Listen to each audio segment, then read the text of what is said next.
ce beau nom de la vie que chantent les élus.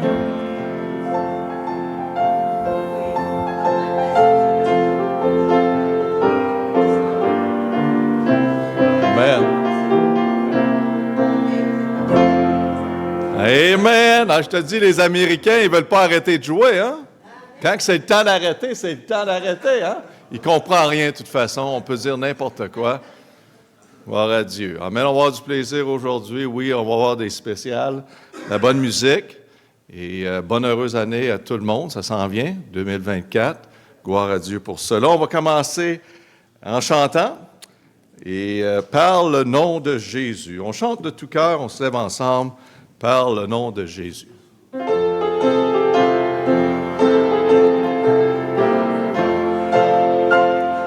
Par le nom de Jésus, par le nom de Jésus, Dieu donne la victoire. Par le nom de Jésus, par le nom de Jésus, Dieu donne la victoire. Quand Satan nous tend un piège, c'est ce nom qui nous protège, ce beau nom de la victoire que chantent les élus. Et page 327. Je pensais que vous les savez par mémoire. 327, all right? On chante. Debout, sainte cohorte.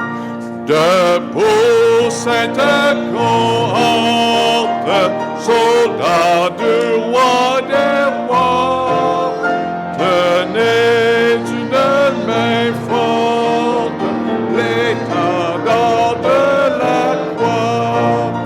Au sentier de la gloire, Jésus-Christ nous conduit de victoire en victoire. Il mène qui le suit. Debout le clairon sonne, debout vaillant soldat. Montez le couronne et le prix des combats. Si l'ennemi fait rage, soyez fermes et forts. Courage, s'il redouble d'efforts, debout pour la bataille, parlez, n'hésitez plus. Aucun ne le défaille, regardez à Jésus. De l'armure invisible, soldats revêtez-vous. Le triomphe possible pour qui lutte à genoux. Debout encore, luttez jusqu'au matin. J'abrille l'aurore à l'horizon lointain. Bientôt jetant nos armes aux pieds. Voir les champs après les arbres, le trône après la croix. Amen, le trône après la croix. On n'est pas différent que notre Seigneur, qu'est-ce qu'il a passé à travers. Il ne faut pas s'attendre que la vie va être tout le temps sur un lit de roses. Dieu est en charge, en contrôle de nos vies, et ça fait partie de la vie d'avoir la croix. Amen. Ceux qui suivent l'Éternel portent leur croix. On va prier. Père éternel, merci pour ton œuvre que tu as faite dans chacun de nos vies. Ceux qui sont venus à la vérité connaissent qu'est-ce que c'est d'être chrétien. Connaissent qu'est-ce que c'est d'avoir Christ en nous. Connaissent qu'est-ce que c'est de passer à travers des adversités en connaissant notre Seigneur qui nous aide à travers de tout cela. Père, on prie que tu encourages nos cœurs, ceux qui sont ici, ceux qui sont à l'écoute, qui sont découragés peut-être ce matin. On prie que tu, Père, fais un travail en eux, les encourages, qui peuvent voir, qui peuvent vivre pour l'éternel, qui peuvent s'engager avec toi. Père, une nouvelle année devant nous. On prie pour la grâce de Dieu, de prendre des décisions qui vont faire une différence pour l'éternité, pour la prochaine génération. On prie au nom de Jésus. Amen. Amen. Vous pouvez vous asseoir. Bienvenue à tous ce matin. Tous ceux qui sont à l'écoute sont avec nous. Priez pour certaines opportunités que nous avons. Nous avons eu la semaine passée une opportunité d'envoyer des gens et Romains en Afrique de notre département au Congo parce qu'on avait déjà une bonne quantité. On a envoyé un endroit dans le nord. C'est un endroit qu'on était en contact avec, qui a un programme un peu d'éducation avec les enfants éloignés. J'ai vu une vidéo avec quelqu'un qui mettait l'équipement sur son bicycle à gaz puis s'en allait semblait comme une jungle.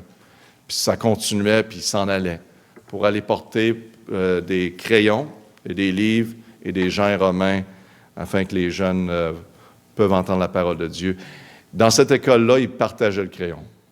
C'est incroyable, n'est-ce pas? Dans un pays où le gouvernement dit qu'il s'occupe de l'éducation de son peuple, c'est nous autres qui avons payé pour les crayons puis les cahiers, puis on a envoyé des bibes en même temps parce qu'on sait qu'il faut faire une différence pour l'éternité. Donc, il était très appréciatif avec ces choses-là. Ils ont dit merci. Un crayon, mes amis. Un crayon. Imaginez-vous. Il y a tellement de portes ouvertes, là. C'est incroyable. Le plus qu'on regarde, le plus qu'on voit, le monde s'en vient plus vers nous et notre programme. Et c'est difficile de dire non, je vais vous dire honnêtement. C'est très difficile pour moi de dire non. Et c'est des belles opportunités. On a eu hier même une journée spéciale, c'est la fin de l'année. Donc, l'Institut biblique, on a dit apporter tous les étudiants invités du monde. On va avoir un repas et tout ça. Et j'ai vu un des endroits hier, les images, c'était incroyable. Ils sont venus à la bâtisse, il y en avait plusieurs qui étaient là. On a prêché un message qu'on avait prêché ici la journée avant. On avait tout préparé. Ils ont eu le message du salut également, le vidéo que vous avez vu la semaine passée. Vraiment une belle opportunité. Le monde était attentif. Et donc, le Seigneur continue à donner ces opportunités. Donc, continue à prier pour ces choses-là. C'est des choses qu'on veut voir, pas seulement au Congo, mais à travers de ce monde, et même dans notre région. Amen. Que le Seigneur fasse une œuvre. Il va continuer à le faire. Soyons fidèles à lui. Il va faire son œuvre. Dimanche prochain, nous allons voir aussi la liste des activités pour l'année 2024. On va avoir une année assez excitante. Amen. Pourquoi pas? Le Seigneur s'en vient bientôt, n'est-ce pas? Tous bien planifier des belles choses, des grandes choses pour la gloire de Dieu. Donc, je vais vous donner ça la semaine prochaine. Les fêtes, anniversaires. Décembre 31, Carlos et son épouse ne sont pas avec nous aujourd'hui, mais c'est leur anniversaire. Bon anniversaire, ils sont live avec nous ce matin. Ils sont dans leur pays en ce moment avec la famille. Aussi, il y a des fêtes dans la famille Cloutier, etc., qui s'en viennent. Marina n'est pas avec nous et Stéphane, une petite urgence ce matin, sont allés à l'urgence avec de douleurs très, on peut dire aiguë, merci. Je savais que c'était comme ça.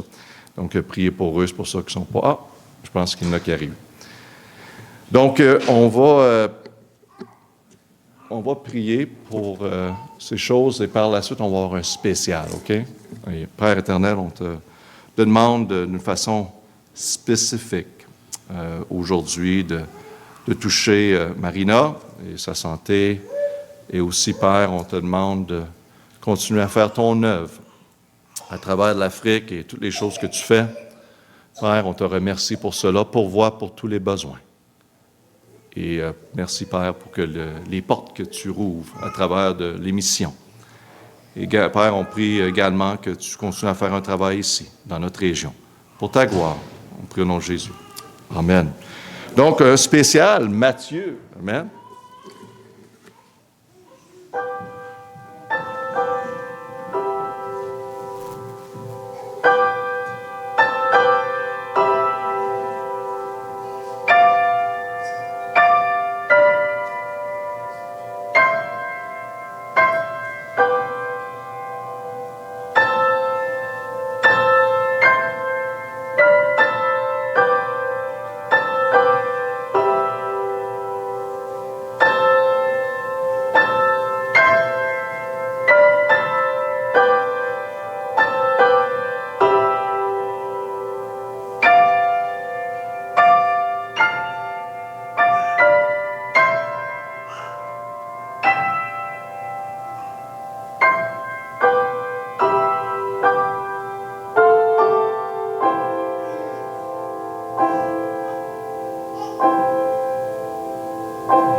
Ça veut dire encore. Tu n'en fais en plus quand hein? Later. OK. Ils vont en faire encore. Quand on applaudit, ça veut dire qu'on va lui demander. Je vais chanter 2 autres, puis après ça, tu vas en faire? Amen. Yes, thank you, my friend. Comme un fleuve immense, on chante, on se lève ensemble. De tout cœur, c'est un fleuve.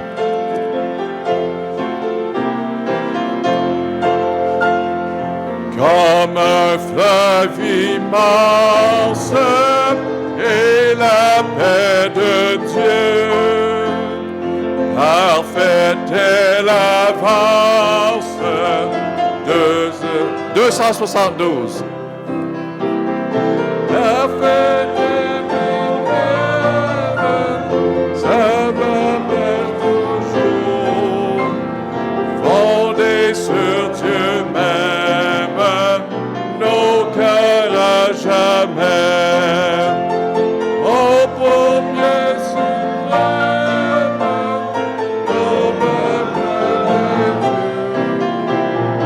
oh, pour bien suprême, sa parfaite.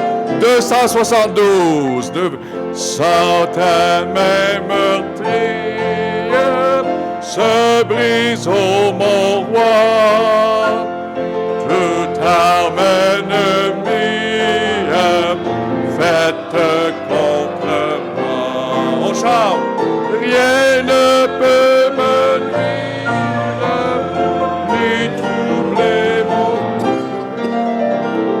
Tu veux me conduire, tu seras vainqueur. Amen.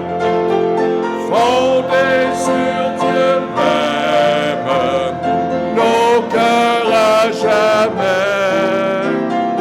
Ô Père suprême, sa parfaite paix. Tu traces ma voie, j'y marche avec toi. L'épreuve et la joie me viennent de toi. La grande l'envie marque nuit et jour, et de bénir du soleil d'amour, fondé sur Dieu même, nos cœurs à jamais. Ô bon Père suprême, sa parfaite paix. Océan de gloire, paix de mon sauveur, gage ta victoire, trésor de bonheur. Ta grâce infinie, roulant jour et nuit. Amen. Inonde ma vie de vagues d'amour, selon sa promesse. Oh Jésus mon roi, je trouve sans cesse paix parfaite en toi. N'est-ce pas la vérité? Paix parfaite en toi. Amen. Gloire à Dieu. Et on va tourner ensemble dans l'autre page. Amen. C'est page 240. Quel ami fidèle et tendre. J'espère que je ne perdrai pas ma job. J'oublie les pages de temps en temps. 240. Quel ami, amen, fidèle et tendre que nous avons en Jésus-Christ. Quel ami fidèle et tendre nous avons en Jésus-Christ, toujours prêt à nous entendre, à répondre à notre cri. Il connaît nos défaillances, nos chutes de chaque jour. Sévère en ses exigences, il flécha son amour. Quel ami fidèle et tendre nous avons en Jésus-Christ, toujours prêt à nous défendre quand nous sommes en souci. Disons-lui toutes nos craintes, ouvrons-lui toute notre cœur. Bientôt ces paroles saintes nous rendront le vrai bonheur. Quel ami fidèle et tendre nous avons en Jésus-Christ, toujours prêt à nous défendre quand nous sommes ennemis. Il nous suit dans la mêlée, nous entendons dans ses bras, et c'est lui qui tient l'épée, qui décide des combats. Quel ami fidèle et tendre nous avons en Jésus-Christ. Bientôt il viendra nous prendre pour être au ciel avec lui. Suivons donc l'étroite voie.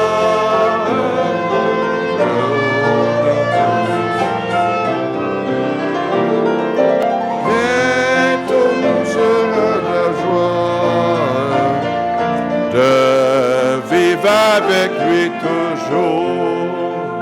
Amen. J'aime le son de ça, de vivre avec lui toujours. Mon ami, allons-y.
J'ai montré comment jouer.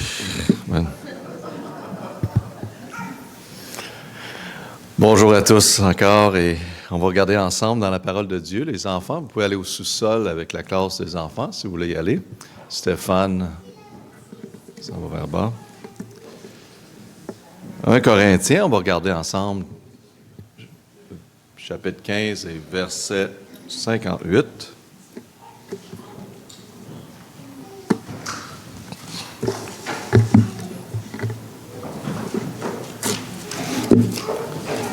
« 1 Corinthiens, chapitre 15, verset 58. La parole de Dieu nous dit, « C'est pourquoi, mon frère, bien-aimé, soyez fermes, inébranlables, abondants toujours dans l'œuvre du Seigneur, sachant que votre travail n'est pas vain dans le Seigneur. » Pourquoi dans notre texte, nous sommes édifiés à rester fermes, inébranlables, abondants toujours dans l'œuvre du Seigneur? Parce que, selon notre texte, quelques versets avant, la trompette va sonner bientôt. Dans 1 Corinthiens 15, 52. À un moment, un clin d'œil, dernière trompette, car la trompette sonnera et les morts ressusciteront incorruptibles et nous serons changés. Donc, le Seigneur s'en vient. Voici une motivation de rester ferme, inébranlable, abondant toujours dans l'œuvre de Dieu. Une autre raison, on le voit dans notre texte, dans 1 Corinthiens 15, 57, parce que nous sommes victorieux. La Bible nous dit, « Mais grâce soit rendue à Dieu, qui nous a donné la victoire par notre Seigneur Jésus-Christ. » C'est merveilleux de reconnaître et savoir que nous sommes plus que victorieux comme chrétiens et d'approcher la vie, tout ce qu'on fait, de cette façon parce que nous sommes victorieux en Jésus-Christ. Et à cause de cela, la Bible dit, « Allez, soyez fermes, inébranlables, abondant toujours dans l'œuvre du Seigneur. » Le plus grand œuvre sur cette terre, c'est l'œuvre de Dieu. C'est pas la Super Bowl, amen. C'est pas la Coupe du Monde, hein, c'est pas les séries mondiales ou la Stanley Cup. C'est l'œuvre de Dieu. Abondant toujours dans l'œuvre de Dieu. Quoi est l'œuvre de Dieu? Qu'est-ce que c'est? Est-ce que l'œuvre de Dieu est limitée à certains endroits? Est-ce que l'œuvre de Dieu est limitée à un certain temps? L'œuvre de Dieu, c'est le travail de Dieu. C'est pas compliqué. Dieu est toujours à l'œuvre en tout temps et c'est à nous d'en faire partie. That's it. C'est tout. Dire que le Seigneur est à l'œuvre et on va en faire partie. Et j'aime le mot ici « toujours » car ça signifie en tout temps et à tout endroit. J'aimerais qu'on considère aujourd'hui 3 endroits principaux de la vie d'un chrétien où que l'œuvre de Dieu doit être toujours abondante. 3 endroits principaux. Et je vais vous dire, avec une nouvelle année qui s'en vient, nous devons réussir dans ces 3 endroits. Nous devons réussir et prendre ces endroits au sérieux. Le message abondant toujours dans l'œuvre de Dieu. On va commencer avec prière. Père éternel, on prie dans ces prochaines minutes ensemble que tu fasses un travail personnel dans nos cœurs, que tu nous montres l'importance de ta parole, l'importance de tes principes, l'importance de ces endroits, Père. Des endroits desquels, à travers des générations qui ont été délaissés, mis de côté. Père, aide-nous à réaliser l'importance et les appliquer dans nos vies. Pour ta gloire, on prie au nom de Jésus. Amen. Premièrement, un de ces endroits-là, principal dans la vie d'un chrétien, où l'œuvre de Dieu doit être toujours abondante, c'est le foyer. Le foyer. Verset 58 de notre texte, c'est pourquoi, mes frères, bien-aimés, soyez fermes et abondants toujours dans l'œuvre du Seigneur. C'est partout. À tout endroit. Et s'il y a un endroit qui est principal et important, c'est le foyer. Que l'œuvre de Dieu soit abondante. L'œuvre de Dieu doit être évidente dans le foyer chrétien. Quand on parle d'un foyer, on parle d'une famille très unie, ou que le foyer, c'est un abri, c'est la sécurité. C'est une sorte d'école où l'enseignement et les leçons fondamentales de la vie sont enseignées. C'est une sorte d'église, le foyer, où que Dieu est honoré. C'est un lieu où on a du plaisir à faire des activités ensemble et s'aimer. Un dirigeant national a dit, le foyer est la citadelle de la vie. Si le foyer est perdu, tout est perdu. Pour maintenir la santé de la société dans le monde, le foyer doit être préservé. Avant l'Église, avant le gouvernement, avant l'école, le foyer a été fondé. C'est l'unité de base de la société. Mes amis, on sait que le foyer est en dessous de toutes sortes d'attaques, où que les parents ne sont plus impliqués dans le foyer. Certaines choses que le foyer doit démontrer, c'est que l'amour doit être présent dans le foyer. L'amour est la force de cohésion qui unit la famille et qui tient la famille ensemble. On doit être entouré d'amour pur, d'amour sans condition. Pas « je t'aime si hein, », mais non « je t'aime ». Je t'aime. Ça ne veut pas dire qu'il n'y a pas de discipline. Ça ne veut pas dire qu'il n'y a pas de correction, mais je t'aime. Je suis capable de corriger puis toujours t'aimer. Parce que tu es mon enfant. Donc, l'amour doit être dans le foyer. La joie est caractéristique d'un foyer véritable chrétien. Il est important de comprendre la différence entre la joie et le bonheur, n'est-ce pas? Parce que ce n'est pas nécessairement la même chose. Le bonheur est le résultat de ce qui nous arrive dans la vie. Et je vais vous dire quelque chose, ce n'est pas tout le temps les belles choses qui arrivent dans la vie. Hein? On n'a pas toujours le bonheur, parce qu'il y a des mauvaises journées, puis il y a des mauvaises choses qui se passent. Mais la joie a des racines qui sont plus profondes que le bonheur. Chaque mariage et chaque famille vont vivre des épreuves et des difficultés de toutes sortes, mais aucune circonstance ne peut vous priver de notre joie, car Christ est en nous. Donc, on a la joie qui est nécessaire, on a l'amour, un foyer chrétien doit avoir de l'ordre et de la discipline. Comme Paul le dit, il dit que Dieu n'est pas l'auteur de la confusion, mais de la paix. Un homme a dit, en parlant du foyer chrétien, il dit simplifier, simplifier et simplifier. Et ceci n'est pas le cas à travers du désordre de simplifier. La tyrannie et le chaos du monde doivent rester à l'extérieur du foyer. Des questions à se poser comme parents et comme famille. Est-ce que ces choses dans notre foyer, c'est des bonnes choses? Est-ce que c'est une façon de vivre, d'avoir ces choses dans notre foyer? Doit-il rester? Est-ce que ces choses aident à construire notre famille? Est-ce que cela encourage les gens à valoriser les uns les autres plutôt que les choses? Vous savez que la maison peut être un sanctuaire de paix ou le désordre de confusion.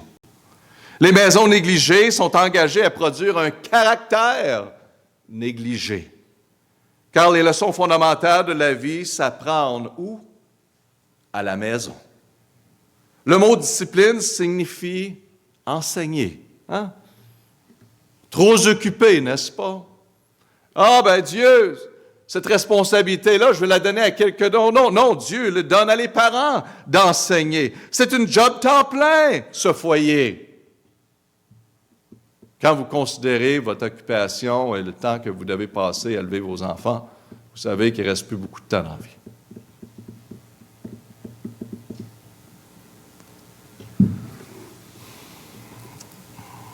La tâche d'enseigner a été trop longtemps laissée aux maîtres d'école, a été laissée à l'Église. Hein? Allez à l'Église, ils vont s'occuper de vous.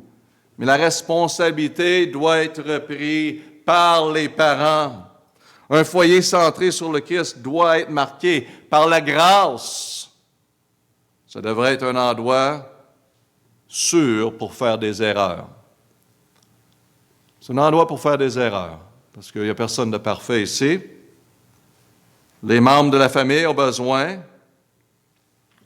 que l'onguent, le l'onguent de la grâce soit appliqué sur les blessures du cœur. On doit se rappeler que le but est l'amour et non la perfection. Il y a amplement d'hostilité, de jugement, d'être ridiculisé et abusé à travers du monde. Il y a amplement de ça. La maison devrait être un refuge où que la personne blessée peut trouver réconfort, repos et guérison. Et ça, c'est l'atmosphère que les parents doivent permettre à leurs enfants. Un foyer chrétien est un lieu de service, une atmosphère parfumée, qu'on peut dire, par des actes de gentillesse, de respect, d'humilité et d'amour et de se servir les uns les autres. Non, attends, je vais faire ça. Non, c'est moi qui vais sortir les poubelles aujourd'hui. Amen. C'est moi qui vais faire la vaisselle. Va te reposer. Ça devrait se passer dans les foyers. Les enfants, vous avez besoin de vous réveiller. Réaliser le privilège d'être dans un foyer chrétien. Pas parfait, hein? Il n'y en a pas un parfait foyer. Mais vos parents essayent, aidez-les. Aidez-vous les uns les autres. Servez-vous les uns les autres. Ah, c'est pas mon tour. Arrêtez cette folie-là. Parce que cette folie-là, de jouer, c'est mon tour, c'est pas mon tour, je l'ai fait hier, il ne l'a pas fait hier. Si vous vivez ça, là, il n'y a plus de fin à ça. Ça va aller dans votre travail, partout dans la vie, dans votre mariage, puis ça ne marchera pas. Hein? C'est 150% tout le monde, puis bah, on se ferme la trappe et on y va. On remercie Dieu qu'on est en vie, hein? Qu'on a du souffle, comme tu as mentionné. Ça doit être un endroit plein de grâce, un lieu de service. Un foyer centré sur le Christ, c'est un lieu où la discipline spirituelle sont pratiquées. C'est la place qu'on apprend de lire les Écritures. Et on prend le temps de lire la parole de Dieu. En passant du temps, seul dans la présence de Dieu, en prière. Puis ça, c'est une chose pour tous les membres de la famille à faire à tous les jours. De mettre du temps de côté. Ça peut être 10 minutes, 15 minutes, 20 minutes. Mais mettez ce temps-là de côté avec votre Dieu. Il est Dieu, n'est-ce pas?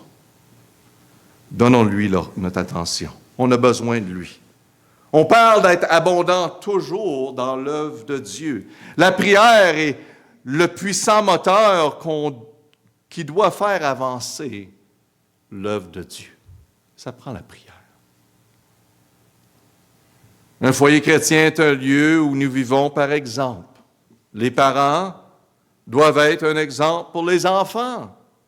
Les enfants sont susceptibles de suivre l'exemple de leurs parents. Et on veut qu'ils suivent les bonnes choses, n'est-ce pas? Ils vont nous copier et regarder tout ce que nous faisons. C'est pour cette raison que Christ doit être au centre de notre foyer. C'est un endroit où l'objectif de la famille sont fondés sur la parole de Dieu. On fait qu'est-ce qu'on fait, pas parce que c'est une préférence, puis ça me tente, puis on n'est pas conduit par des émotions dans le foyer. On est conduit par des principes. Parce que si c'est des émotions, ça va être boum, boum, boum partout. Il n'y a pas d'assurance. Les enfants ne sauront pas dans quelle direction qu'on va aller demain.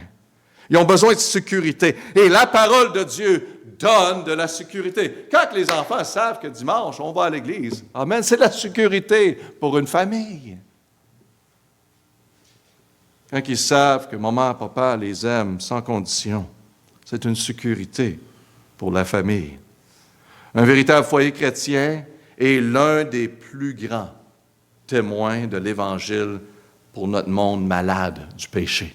Ils ont besoin de voir des foyers qui se donnent à Jésus-Christ. Les gens regardent comment nous vivons, ils entendent ce que nous faisons beaucoup plus fort de ce que nous disons.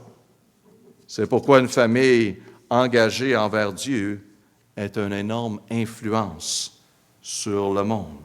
Vous savez que l'œuvre de Dieu doit être évident dans le foyer. Dans le foyer. Une place qu'on doit être abondant dans l'œuvre de Dieu. C'est le foyer. Un autre endroit principal dans la vie de chrétien où l'œuvre de Dieu doit être toujours abondante, pas seulement le foyer, mais numéro 2, l'occupation. L'occupation. J'ai bien dit que plusieurs heures sont passées dans le foyer et souvent c'est négligé. Je vais vous dire quelque chose, il y a plusieurs heures qui se passent au travail, entre 8 à 10 heures pour plusieurs, et souvent c'est négligé. Je vais vous dire quelque chose, c'est tout un ministère, votre occupation. Mais le problème avec notre société, c'est « Hey, j'ai hâte que ça commence, puis j'ai hâte que ça finisse. Puis je veux m'en aller d'ici le plus vite possible. » On manque toutes les opportunités de la vie. Au lieu de réaliser que Dieu m'a ici pour une certaine raison, et j'ai ces personnes-là que j'entoure tous les jours pour une certaine raison. Abondant toujours dans l'œuvre de Dieu, n'est-ce pas? Votre travail est une opportunité de pourvoir pour les besoins de votre famille. Amen à cela. C'est bien. Mais votre travail est une opportunité de ministère, mes amis. Comment est votre ministère au travail? Combien de chrétiens travaillent dans vos bureaux, dans votre usine, à votre école? Ah, pasteur, c'est secret, ça, là. Tu sais, la vie, là, personnelle, puis la vie de Jésus, là, ça, c'est séparé. Ah oui? Qui vous a dit ça? On n'a pas vu ça dans la Bible. On n'a pas deux vies, on a une vie. Ah, j'ai peur de qu'est-ce qu'ils vont penser de moi s'ils savent que je suis un chrétien. Oh! Ils ont besoin de savoir que vous êtes un chrétien parce qu'ils ont besoin d'aide, ils ont besoin de direction. S'ils savent que je suis un chrétien, je vais être obligé d'agir comme un chrétien. Ah, c'est une mauvaise chose. Dans mon bureau, sur le coin de mon bureau, j'ai mis une grosse Bible. J'ai fait par exprès. Elle n'est pas là par chance. Puis elle reste là. Parce que quand j'ai des rendez-vous de meeting, j'aime ça que le monde regarde. Puis des fois, il y a personne qui le regarde, puis ils se tournent vite. Ils ne disent rien. Il y en a qui regardent, disent « Ah, tu as une Bible là. » Bon, une bonne source de conversation. C'est merveilleux. C'est pas parce que je pense que je suis meilleur que les autres, mais je veux qu'ils savent que je suis un chrétien. J'ai des passages bibliques dans mon bureau aussi, différentes choses qui sont dues sur le mur. Quand je vais visiter des clients, parfois, je prends l'opportunité de partager la parole de Dieu avec eux. Seigneur, je dis, utilise-moi. Je suis ici, oui, on est ici pour de la business, un partenariat, mais la vie est beaucoup plus importante que des bâtisses, puis tout ce métal-là, c'est à propos de toi. Parce que ce stock-là va tout brûler un jour, mes amis. Hein? Mais on continue de bâtir.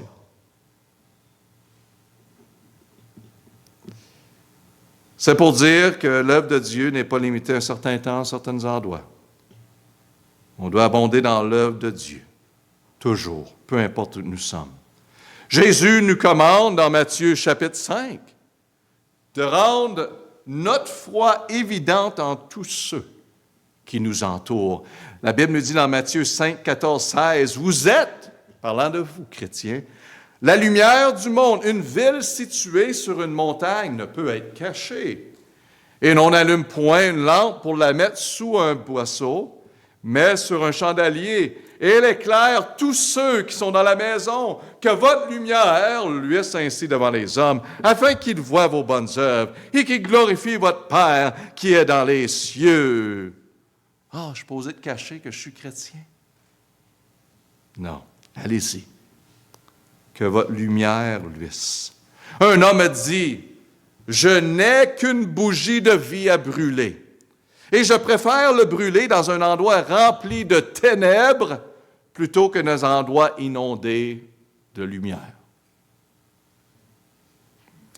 Il y a différentes opportunités pour le chrétien d'avoir l'influence sur les lieux de travail sans être considéré un fou, hein?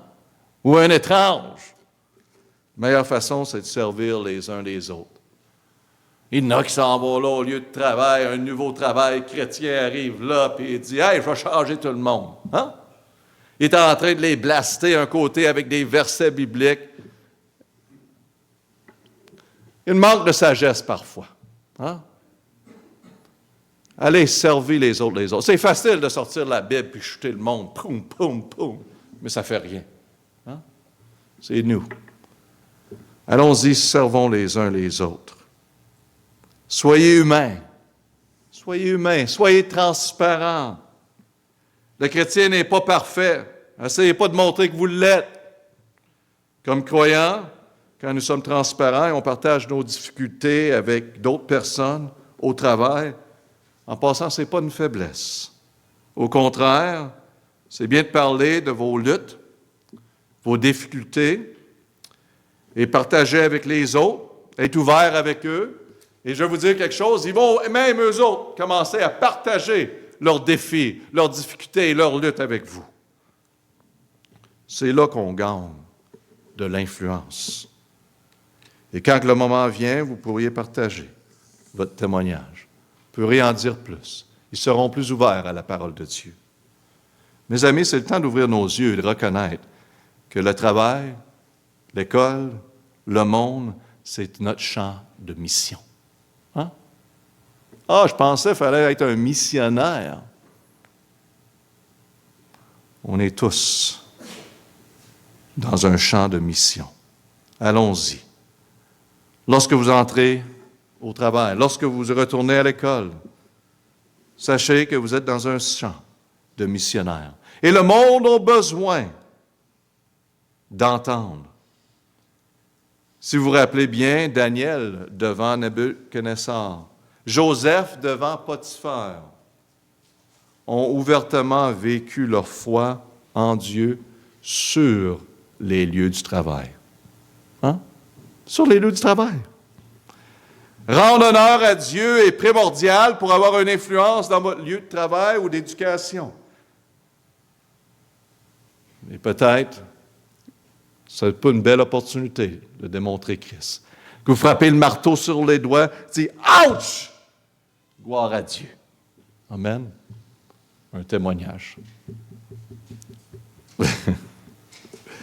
Un employeur, un étudiant est misérable et méchant.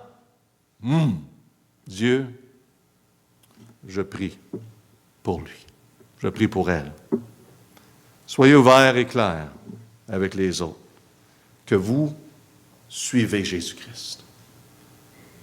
Que vous êtes engagés avec Jésus-Christ. Que vos actions et que vos paroles le démontrent. Sinon, c'est le temps de laver la bouche avec le savon. Hein? Rappelez-vous du temps? Hein? Vous l'avez fait quelques fois, hein? Je vois ça. Non, OK.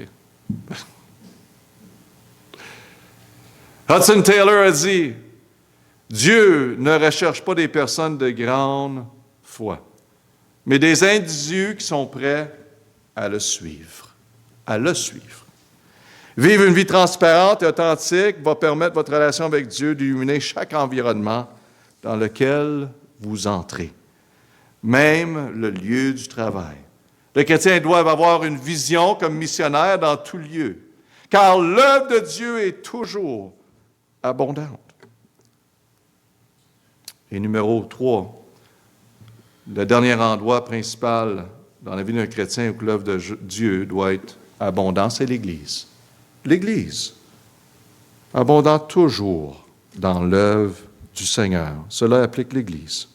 Un homme chrétien a témoigné. Écoutez bien. Il dit, « J'adore l'Église. C'est le centre de ma vie depuis mon enfance. Mon père était pasteur dans une église quand je suis né. Et j'ai grandi dans cette église. C'est l'endroit où que j'ai été conduit à la connaissance de Dieu, où que j'ai appris la personne et l'œuvre du Christ, où que je suis venu à la connaissance de la vérité sur le salut et la sanctification d'un chrétien. C'est là que j'ai appris à prier. C'est là que j'ai appris à chanter. C'est là que j'ai appris à adorer. C'est là que j'ai appris à aimer. C'est là que j'ai appris à servir. Et c'est dans l'Église que j'ai fait l'expérience de la direction du Saint-Esprit qui me dirigeait vers une vie dans le ministère. J'ai rencontré ma femme à l'Église. Nous avons élevé nos enfants dans l'Église. Et maintenant, nos petits-enfants aussi. C'est là que je suis fait des amis et des partenaires pour la vie dans le ministère. L'Église touche chaque aspect de ma vie. En fait, on pourrait dire que c'est ma vie. Et je suis un témoin de cela. Ceci est tout un témoignage. C'est un témoignage qui plaît Dieu. C'est un témoignage, comme pasteur, qu'on veut entendre dans la vie de ceux que Dieu nous donne pour servir. Mais les chrétiens de cette récente génération doivent reconnaître que suite au salut, c'est merveilleux d'être sauvé, mes amis. Manquez pas le point. Mais suite au salut, c'est de suivre Jésus-Christ. C'est de s'engager à l'œuvre de Dieu dans son Église. Jésus a bien dit dans Matthieu 16, 18, il dit, « Je bâtirai quoi? Mon Église. » Mon Église. Jésus-Christ est la tête de l'Église. Ce n'est pas une organisation qui est en tête de l'Église. Ce n'est pas le pasteur qui est en tête de l'Église. Ce n'est pas le pape qui est en tête de l'Église. Soyons clairs, ce n'est pas notre Église. C'est son Église. Et on doit se soumettre à lui et ses enseignements et sa parole. Les nouvelles récentes que le pape a décidé, vous avez entendu, même si l'Église catholique n'approuve pas le mariage de LGBTQRSTUV, je ne sais pas c'est quoi exactement, mais à partir de maintenant, écoutez bien, le Vatican aurait donné son autorité aux prêtres de bénir ce monde. C'est tout un message contradictoire. On ne veut pas les marier, mais on veut les bénir. Je veux simplement, pas rentrer dans le sujet, mais dire que Jésus-Christ est le seul chef. Il est la tête de l'Église. Et comme pasteur, on a une seule responsabilité, d'obéir et de prêcher la parole de Dieu. Pas ajouter. Pas ajouter. Pas enlever de ses paroles, afin de peut-être pas offenser, on va en ajouter, on va en enlever. Non! Ou de plaire à tout. Non! Et c'est ça qui se passe, mes amis. Quand on rouvre la porte à commencer à plaire, et on enlève, on ajoute, et on en dit plus, on en dit moins que Dieu a dit, ça finit plus. Ça finit plus. Galates 1, 7 à 10 en parle. Non qu'il y ait un autre, mais il y a des gens qui vous troublent et qui veulent pervertir l'Évangile de Christ. Mais quand nous-mêmes, un ange du ciel vous annoncera un évangile différent de celui que je vous ai annoncé, qu'il soit anathème. Anathème, ça veut dire maudit. Comme nous l'avons déjà dit, je le dis encore maintenant, si quelqu'un vous annonce un évangile différent de celui que vous avez reçu, qu'il soit anathème, maudit.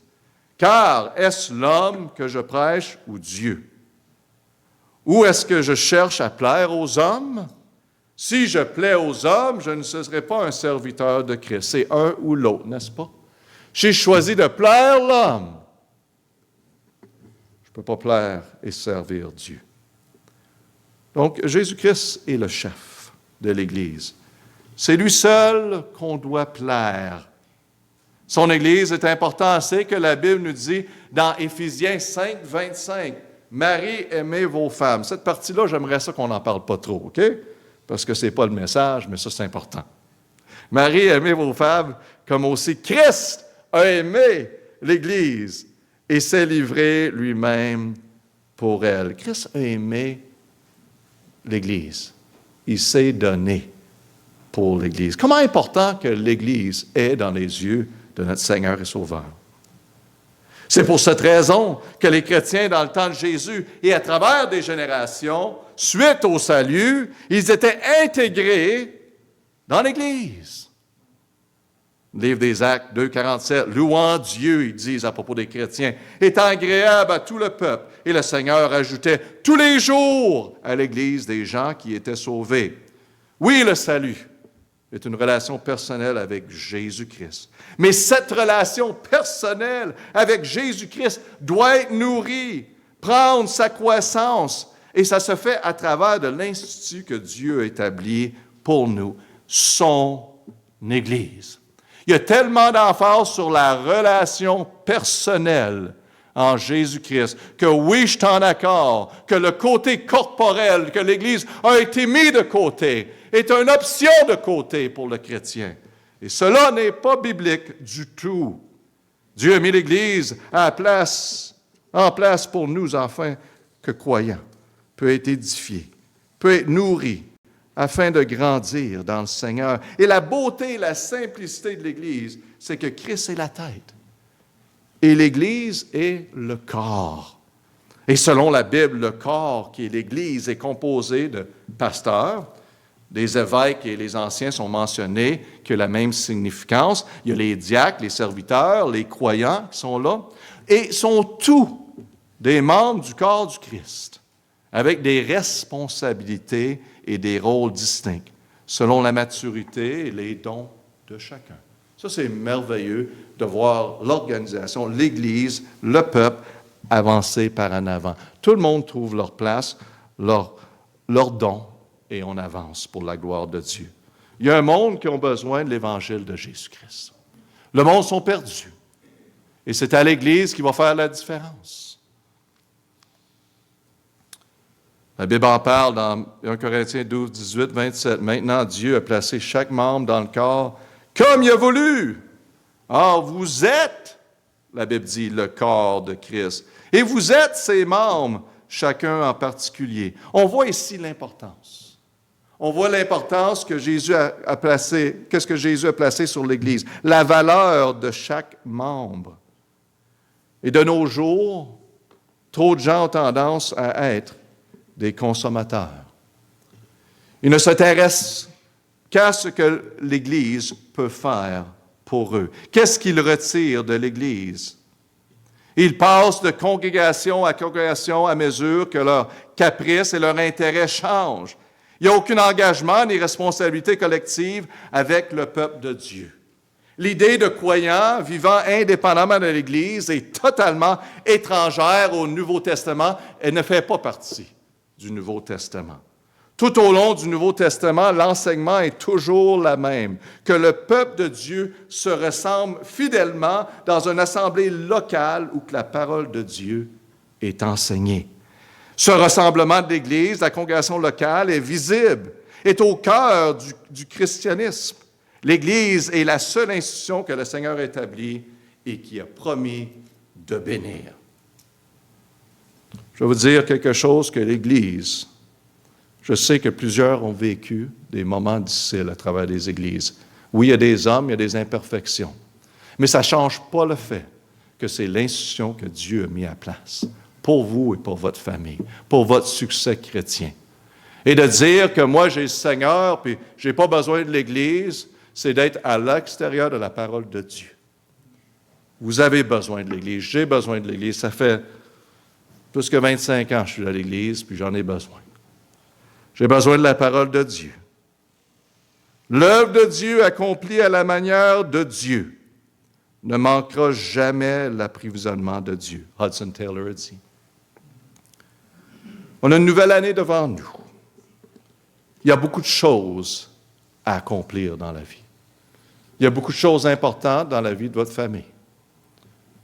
Vous avez besoin de l'Église, d'être en arrière de vous, vous encourager. Engagez-vous. Votre famille a besoin de l'Église. Vous avez besoin de vous engager dans votre foyer. Assez, c'est assez de laisser les choses aller. On a une responsabilité devant Dieu de notre foyer. On a un ministère, peu importe où le Seigneur nous met, à travers notre occupation, à travers notre éducation. Allons-y. Nous sommes des chrétiens. Nous sommes la lumière de ce monde. Que pensez-vous? D'abonder toujours dans l'œuvre de Dieu? C'est un commandement pour nous tous. Quel est mon engagement dans l'œuvre de Dieu? Une question à se poser. Quel est mon engagement dans l'œuvre de Dieu, dans mon foyer, à mon occupation, dans son Église? Et je vais vous dire que c'est, comme j'ai dit au début, ces endroits, on doit réussir. Les chrétiens ont besoin de réussir. Le monde sont à l'écoute, et pas seulement à l'écoute, mais ils regardent. Est-ce que c'est vraiment des chrétiens? Ils regardent à nos foyers. Ils regardent qu'est-ce qu'on fait jour après jour devant eux. Ils regardent notre engagement vers Dieu.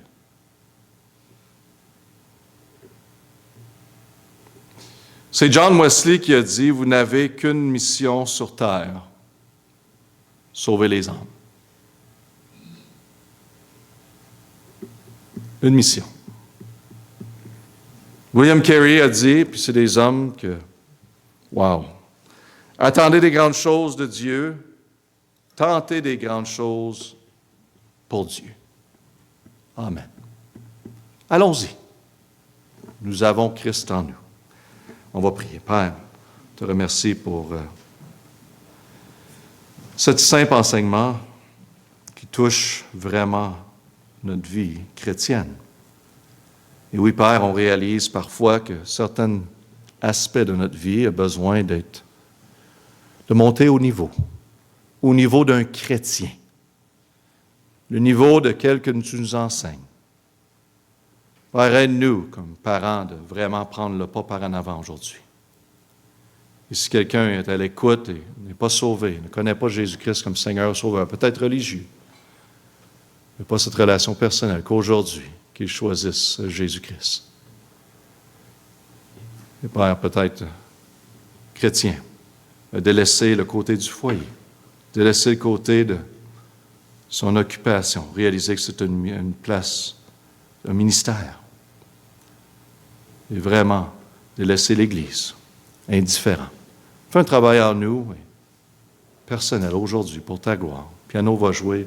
Prenons un moment avec le Seigneur à ces sujets. Le Seigneur, il parle. Est-ce qu'on écoute?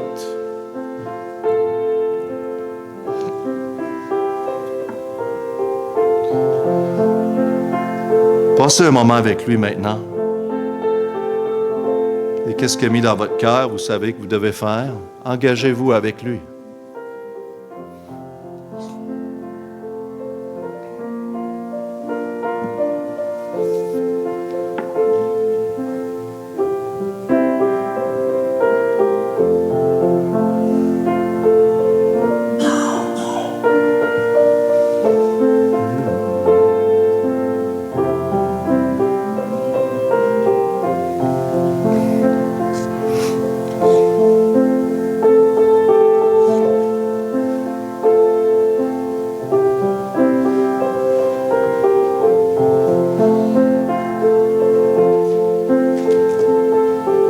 On peut chanter ensemble un verset de 233. 233, si vous avez le livre de Cantiques. C'est-tu 233? 232, excusez-moi. On chante de tout cœur. À toi, Jésus, je me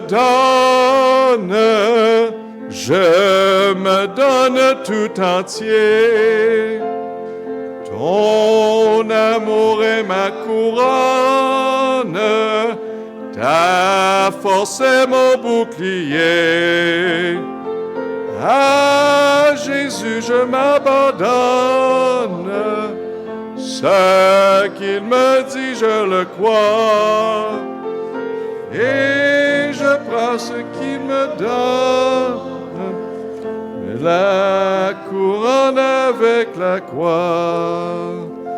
Amen. Si vous avez des questions au sujet de l'Église, d'être membre de l'Église, de recevoir Jésus-Christ comme Seigneur Sauveur, ou d'être baptisé peut-être, vous avez des questions, n'hésitez pas d'en parler. Maintenant, si vous avez quelques minutes, on a préparé un bon café pour tout le monde avec des gâteaux et tout ça. Donc, si vous êtes pressés, prenez puis allez. Mais vous êtes tous invités au sous-sol pour quelques minutes Et on va terminer avec prière. Frère Plante, voudrais-tu terminer avec prière, s'il vous plaît? Père, merci encore de ta parole précieuse que tu nous as donnée, Père. Merci d'avoir une église, un pasteur qui prêche ta parole. C'est la chose la plus importante pour nous. Bénis ta parole dans nos cœurs. Et Père, que nous soyons prêts Amen. à l'écouter, à lui obéir surtout, à vivre ta parole. Et Père, bénis notre temps ensemble, bénis cette semaine devant nous, Amen. bénis notre temps encore autour d'un café. Notre Dieu, merci de ta provision si abondante. Nous sommes plus que bénis et trop souvent ingrats. Je te remercie. Merci. Au nom de Jésus. Amen. Laissez le Seigneur vous changer en 2024. Amen. Ah, on a besoin de changer. Gloire à Dieu. Bonne année et allez aussi.